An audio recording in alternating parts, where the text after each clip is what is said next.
Hey y'all, we back. Now close that screen door to keep them flies up out of here. Now y'all, everything I say is allegedly, okay? This young man, what make his mind did what it did? Did he know who the person was or he didn't know who the person was? So it's more like intentionally or unintentionally. This guy is Luigi Mangione. This is the young man that assassinated the CEO of the United Healthcare, Brian Thompson, in custody. Now let's get to it. I thought I'd show y'all Brian, and my condolences goes out to his family. He's the CEO of United Healthcare. Let's find out what went on mentally. You know, nothing don't surprise me anymore, but it used to. It used to. This young man was the valedictorian of his high school. In his speech, he spoke about maintaining tradition while also pioneering innovation. He felt that the environment at his school fostered his ability to excel academically. The teacher at the high school influenced him, he wrote in an email. Upon graduating, he said he intended to study artificial intelligence at the University of Pennsylvania. Brian Thompson case, why he did it, why Tuna McDonald has become a key interest. Meanwhile, New York Mayor Eric Adams at a press conference said, "We have a strong person interest in the shooting that shook our city. But let me tell you something. Just in case y'all don't know, let's get with it. He is in custody. He has been arrested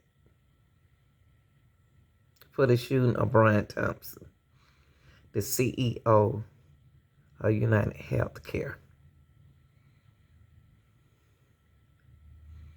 Look at that smile. Shared with the public were spread far and wide, and the tips we received led to the recovery of crucial evidence. We should never underestimate the power of the public to be our eyes and our ears That's in these right. investigations. This is the third time in 3 weeks that a member of the public has seen something and said something and done something that led to a high profile arrest. The triple stabbing homicide in Manhattan, the gunpoint robberies in Queens during which an NYPD officer was shot, and now this. Now, the case will continue through the criminal justice process, and while we are proud of today's accomplishment, we must, of course, remember that a family is in mourning. I want to again extend my sympathies to Brian's family, his co-workers, and all who knew him. Finally, I want to thank the women and men of the NYPD, especially our Detective Bureau personnel, with a strong assist from our intelligence analysts. We also thank the SAC of the FBI's Criminal Investigative Division, Leslie Rodriguez Bekshis, and I want to commend the staff of the Manhattan DA's office, and especially DA Al has been working with us 24/7 on this case, and I'm incredibly grateful for his partnership. I'll now pass it along to our great Chief of Detectives, Joe Kenny, who will provide additional information. Chief. Thank you, Commissioner. Good afternoon. As the Commissioner stated earlier, a man was taken into custody today in Altoona, Pennsylvania this morning. He has been identified as Luigi Nicholas Mangione. He's a male, 26 years old. He was born and raised in Maryland.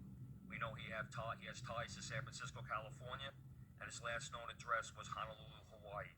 He has no prior arrest history in New York. Members of the NYPD Detective Bureau are currently traveling to Pennsylvania with members of the Manhattan District Attorney's Office to interview this subject. This case was brought to a successful conclusion based on the coordinated effort between numerous NYPD units, including the Intelligence and Counterterrorism Bureau, our federal partners at the FBI, the Manhattan District Attorney's Office, and of course, members of the Altoona Police Department in Pennsylvania. On Thursday, one day after this crime was committed, the NYPD released a photo of the shooter in this case. This picture was obtained by the NYPD during one of their extensive video canvasses. We took that photograph and we asked for the public's help in identifying this subject, and the public responded. Hundreds of tips began to pour into our hotline. Each tip was investigated thoroughly, and we began to release additional photographs as they came into our possession. The NYPD provided these photos to numerous media outlets. Local, national, and international outlets released the photo via television, print, social media, and online content. Luckily, a citizen in Pennsylvania recognized our subject and called local law enforcement. Members of the Altoona Police Department responded to the call, and based on their investigation, they notified the NYPD. This investigation is still active and ongoing. Thank you very much. Mm.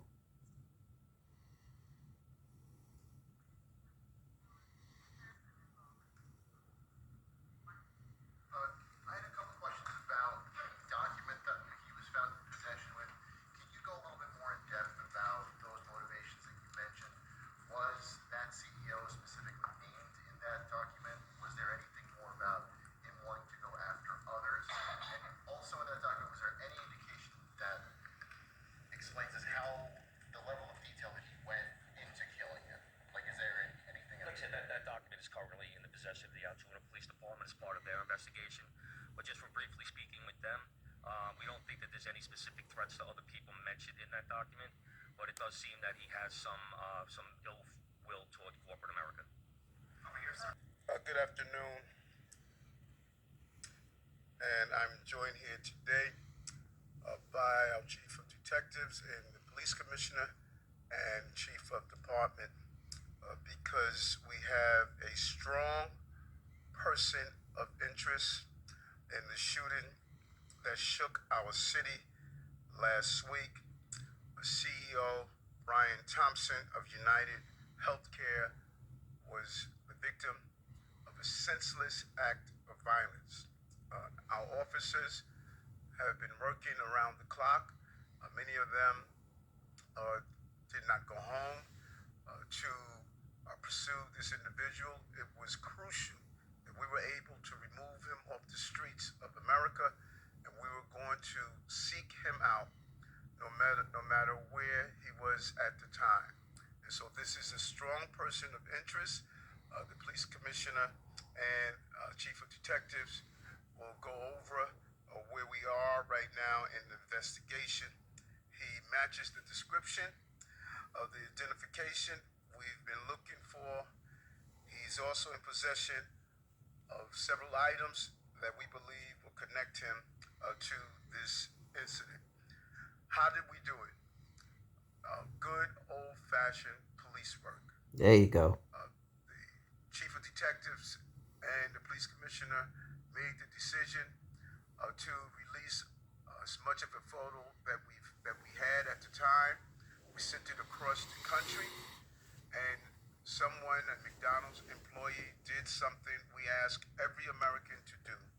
If you see something, say something. There you go. Most importantly, do something. And they did. And because of that, we believe we have a strong person of interest to deal with this case. I want to now turn it over to the Police Commissioner of the City of New York, Commissioner Tisch. more in depth about those motivations that you mentioned? Was that CEO specifically named in that document? Was there anything more about him wanting to go after others? And also in that document, was there any indication that explains us how the level of detail that he went into killing him? Like, is there anything? Like I said, that document is currently in the possession of the Altoona Police Department as part of their investigation.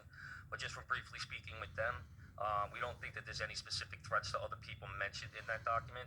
But it does seem that he has some ill will toward corporate America. Over here, sir. Mangione? Chief, was the suspect wearing a mask at the time he was spotted in the McDonald's? And also, criminal cases often have a linchpin. Can you point to a single linchpin that helped crack this case? There's numerous linchpins in this case, in the fact that we've recovered an enormous amount of forensic evidence, an enormous amount of video, and once again, with your help and the public's help. So I really couldn't put it on one thing, but if I had to, it would be the release of that photograph from the media. You recently had a passport on him. Do you believe he was trying to flee the country? And also, are you still looking for any evidence in Central Park in regards to the bike? We had divers in the water yesterday that came up negative results. The passport, we don't believe that he was planning on doing any traveling at this time. We don't think at this point in our investigation, we don't think he was trying to flee the country. The person at the McDonald's where they buying? What were they doing at that exact moment? He was an employee at the McDonald's. What was the suspect doing? He was sitting there eating. Will the suspect be brought back to New York and charged here? And when?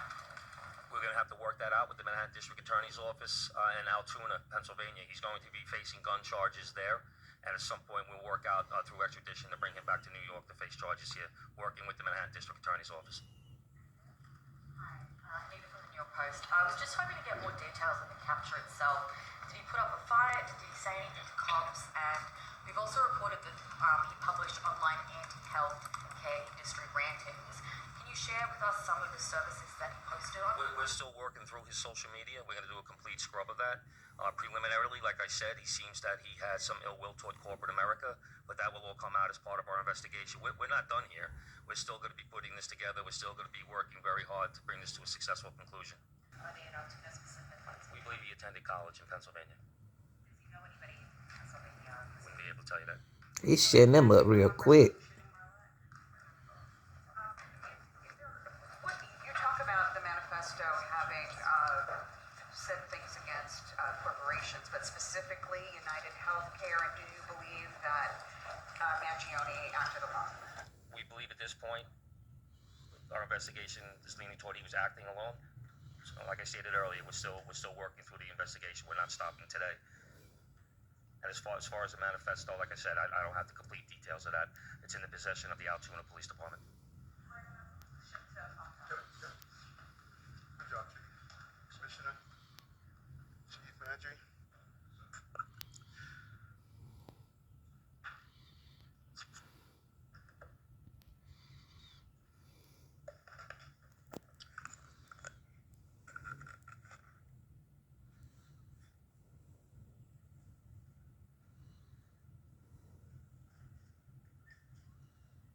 Come on now. Again, great job by the New York City Police Department. Certain aspects of this investigation and the crime itself is something that we have been zeroing in on. Ghost guns. We have really talked about this since the beginning of the administration. They can be made on a 3D printer, and they are extremely dangerous, and we must do more on the federal level to clamp down on the availability of ghost guns. And it just really leads into just the top headers of what we did last week and what we're doing this week. This week is all about public safety. Public safety, I've stated over and over again, is a prerequisite to our prosperity. And we're going to continue to make this city a safe city. It's the safest big city in America. But anytime you have a crime of this magnitude, it shocks us, and it really has a major impact on the perception of crime in this city. This crime has continued to go down.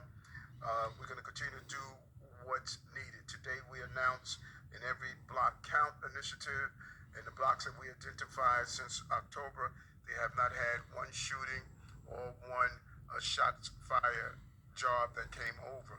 We're going to add that on to our community link operation that has resulted in over 1,000 operations and over 700 complaints resolved, nearly 16,000 summonses issued, and over 200 people placed in shelter. Our community link initiative is extremely important. It operates every day across the city, removing ghost cars, targeting illegal vendors, and addressing the everyday problems that make New Yorkers feel unsafe. The precincts where we have focused on our every block count is the 73rd precinct in Brooklyn and the 46th precinct in the Bronx. These two precincts have historically seen high rates of violent crimes and shooting incidents, and so we want to make sure we deal with all right, let me get into him. issues. Yeah, this person is 26 years old, according to sources telling John Miller. We've learned that they actually got a tip from someone at a nearby McDonald's in that area who said, hey, this guy looks like the person that's in all those photos that have been circulating. And that I decided to go to the young man page to see what I can find. Is there anything else can give me a clue of what made his mind do what it did? He was a smart young man. Like I say, he was the valedictorian of his class. What happened to him as he grew older? That's him on my right.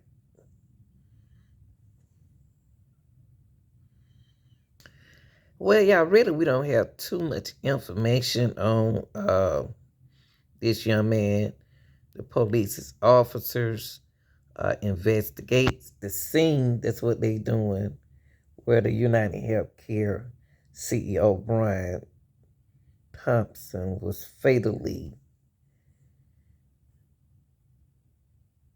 shot in the midtown of Manhattan on December the 4th in New York City at a McDonald's. You know, I was sitting here and I was like, what is a ghost gun? You know, I'm new to a lot of stuff. So I looked it up and said a gun that lacks a series number by which it can be identified and that is typically assembled by the user. Series is the it's a gun that lacks it don't have a serial number, as from purchasing a homemade component.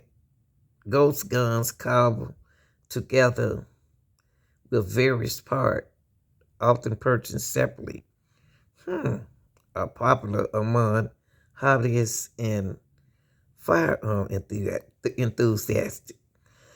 God, he had to sit down and meditate on this. Somebody had to help him. If he did this alone, he could have done. He's so smart.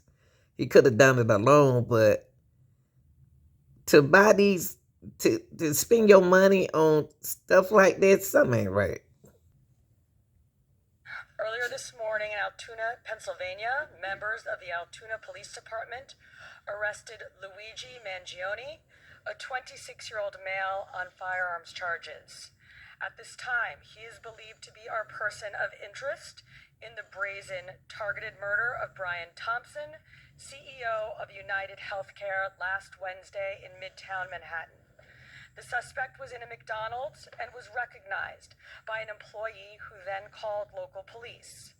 Responding officers questioned the suspect, who was acting suspiciously and was carrying multiple fraudulent IDs as well as a U.S. passport. Upon further investigation, officers recovered a firearm on his person as well as a suppressor, both consistent with the weapon used in the murder. They also recovered clothing, including a mask consistent with those worn by... So, y'all, if he had multiple IDs and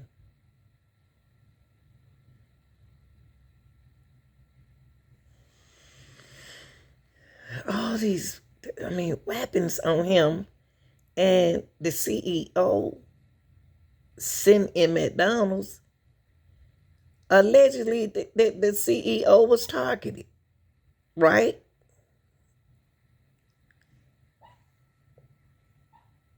By our wanted individual. Also recovered was a fraudulent New Jersey ID, matching the ID our suspect used to check into his New York City hostel before the shooting incident. What? This man sat here, had numerous, come on, y'all, help me out, ID on him. So he sat there and planned this. What made him, do you think there was a relationship here? What do y'all think mentally?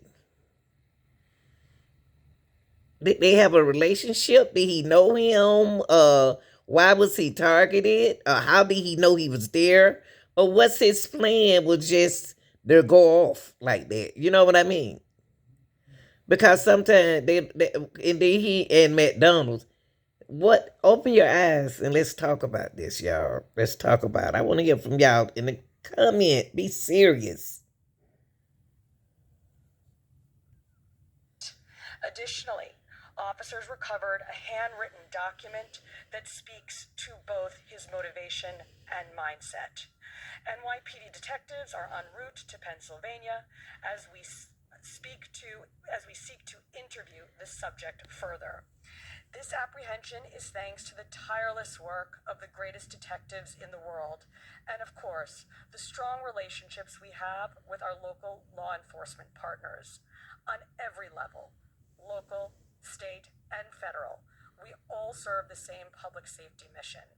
And this case, which captured the attention of an entire nation, is another example of how connected we are and how important it is to work together, share information, and pursue every lead.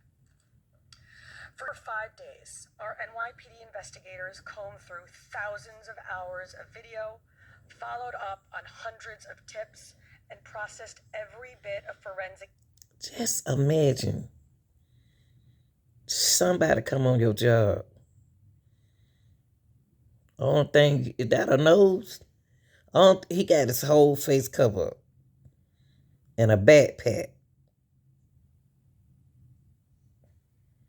And it's awesome that, see, they tell us on our job to be aware of strange, anybody looks suspicious. And that's what I be looking for in my store. And our, not my store, but our store. And he's strange. He got a whole big wide backpack on, mouth cover up. I mean, he do look strange. Evidence, DNA, fingerprints, IP addresses, and so much more to tighten the net. We deployed drones, canine units, and scuba divers. We leveraged the domain awareness system, Argus cameras, and conducted aviation canvasses. And our detectives also went door to door, interviewing potential witnesses and doing the good old-fashioned police work that our investigators are famous for. This combination of old-school detective work and new-age technology is what led to this result today. And we must also acknowledge the instrumental role the media and the public played in this case. The images that we shared with the public were spread far and wide, and the tips we received led to the recovery of crucial evidence. We should never underestimate the power of the public to be our eyes and our ears That's right. in these investigations. This is the third time in 3 weeks that a member of the public has seen something and said something and done something that led to a high-profile arrest. The triple stabbing homicide in Manhattan, the gunpoint robberies in Queens during which an NYPD officer was shot, and now this. Now, the case will continue through the criminal justice process, and while we are proud of today's accomplishment, we must, of course, remember that a family is in mourning. That's right. I want to again extend my sympathies to Brian's family, his co-workers, and all who knew him. Finally, I want to thank the women and men of the NYPD, especially our Detective Bureau personnel, with a strong assist from our intelligence analysts. We also thank the SAC of the FBI's Criminal Investigative Division, Leslie Rodriguez Bekshies. And I want to commend the staff of the Manhattan DA's office, and especially DA Alvin Bragg. He has been working with us 24/7 on this case, and I'm incredibly grateful for his partnership. Okay, y'all, this is a warning. This video contains scenes that some viewers may find distressing. So don't watch it. Thank you. Please don't watch.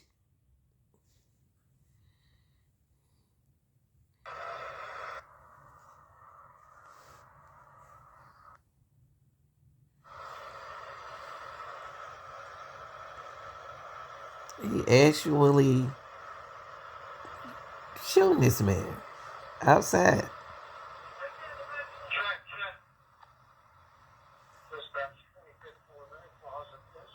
There you can see CEO Bryant walking, minding his business, and he was targeted.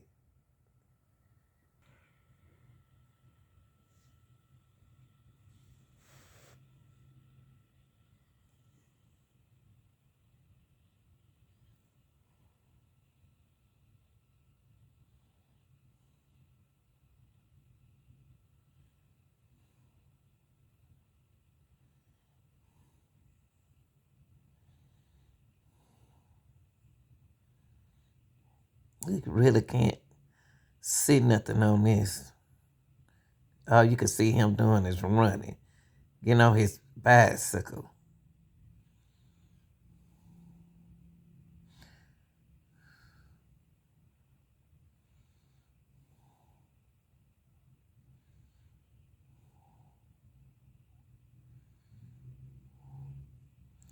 I wonder, did he know him? Did he know Brian? Was in love with him or liked him or something. There go Brian right there. Then he come behind Brian and assassinate Brian couple of times. And he made sure that Brian was out of here. Brian wasn't but 50 years old, y'all. And this boy just kept going. He just kept going. Now Brian was married. His wife told the report her husband had been the victim of threats in the past. So it was planned.